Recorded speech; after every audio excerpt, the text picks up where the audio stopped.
friends. This is another episode of Empire of Lies, where we discuss manipulation and disinformation in the Russian media. Shouting instead of argument, what Evening with Vladimir Solovyov really sells. Europe has long since learned to recognize propaganda. But there are shows that don't simply distort reality, they methodically wean audiences away from empathy and doubt, replacing question marks with exclamation marks. The latest Evening with Vladimir Solovyov is precisely such a case. This isn't a discussion of politics, and certainly not journalism.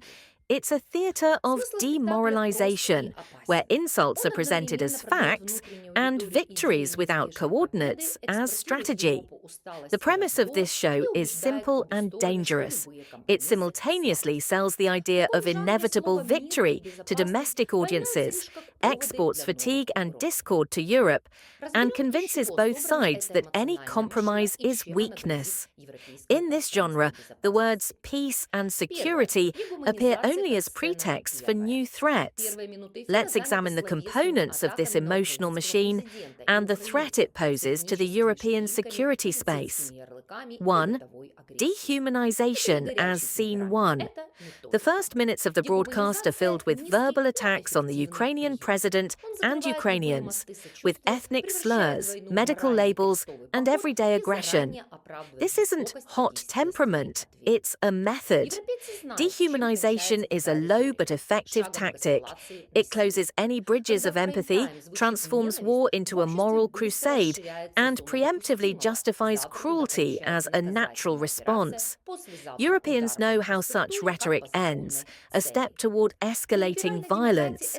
When hatred is heard in prime time, the zone of permissibility in society quickly expands. Tomorrow, a punitive operation is placed there. The day after, an attack on infrastructure as a legitimate target. For a liberal democracy, this isn't just an alien tone, it's an attack on the very norm of public discourse. 2. Victories without coordinates, fantasy genre, summaries. Each block of persuasive facts is structured identically. Liberated settlements, encircled thousands, and a cascading collapse of the front are announced. But where journalism shows a map, broadcasts offer a metaphor. Horizontal verification, satellite images, independent sources, specific place names is absent. When the audience involuntarily asks where, meta-arguments are invoked. If we were losing, Europe would not have asked for peace. If there were losses, the country would be in mourning. The logical trap is elegant and empty. Instead of a fact, a rhetorical question. Instead of verification, an emotional denouement. The function is obvious. To maintain a sense of inevitability, we are already winning, while simultaneously demanding more resources, new units, new strikes, new people are needed. For European viewers, this translates as, your help is useless, get over it. This isn't an analysis of the war, it's a psychological operation. I actually re-listened to Zelenskyy's press conference yesterday, the interview he gave following his meeting with Trump. I couldn't understand it. It seemed like he kept repeating these words about liberating 390 to 400 kilometers, and he didn't even say square kilometers. So, here you go, the press, journalists, a press conference, an interview. Someone asked, can you tell me where on the map? Can you show me where those cities and towns are, where you liberated so many of them, unnoticed by anyone? Or did you liberate territories where it turned out there wasn't a single town? Lviv, Venefranchivsk. 3. Exporting cynicism. This is your war, not ours.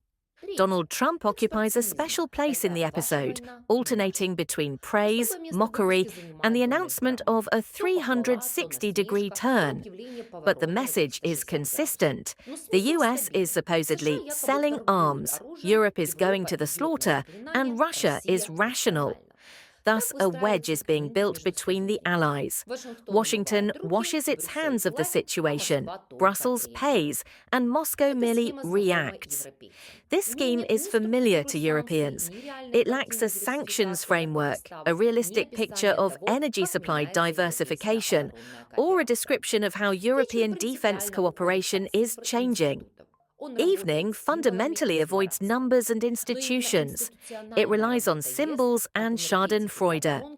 But it is precisely the EU's institutional work, from energy to defence, that is the reason such broadcasts seek to instill in Europeans a sense of powerlessness. 4. Normalizing escalation. Even stronger, even deeper. The second part of the program features a mobilization program, an admission that 2025 did not lead to a complete turnaround, and calls for new strike forces, concentrated strikes on logistics, work on bridges and tunnels, and hunting for locomotives.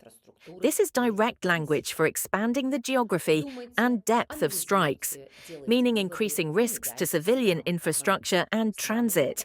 You've been on Empire of Lies. See you soon.